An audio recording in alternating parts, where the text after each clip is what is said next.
Now let's do few conditions. Right, so one of the condition is jersey finger injury, and the second one is mallet finger injury.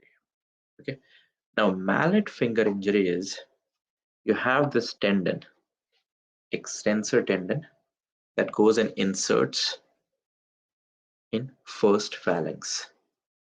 This is called first phalanx, second and third. Okay, 3 phalanx are there. It inserts on the first one.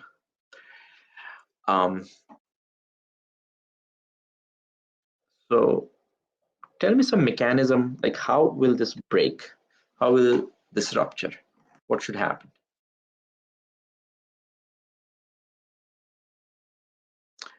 By extension or flexion?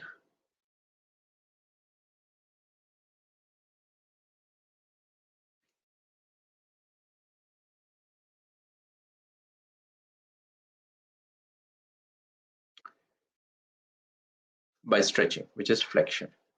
When your finger will go in flexion, excessive stretch, it will break. All right. And how, again, anything that breaks cannot happen due to overuse.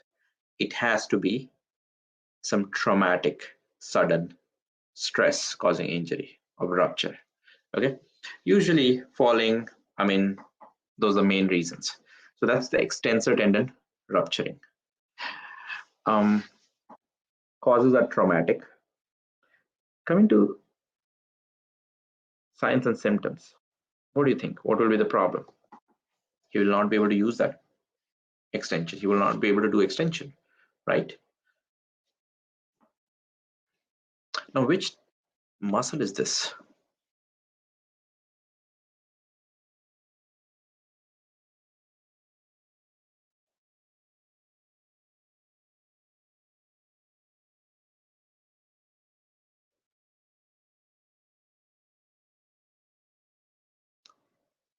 All right. Extensor digitorum. Keep in mind we are on the extensor side. Okay, that can break. Symptoms: he will not be able to do distal phalanx extension because that's the only muscle that does distal phalanx extension individually. Okay, we'll come to the examination or intervention. There's nothing much to examine.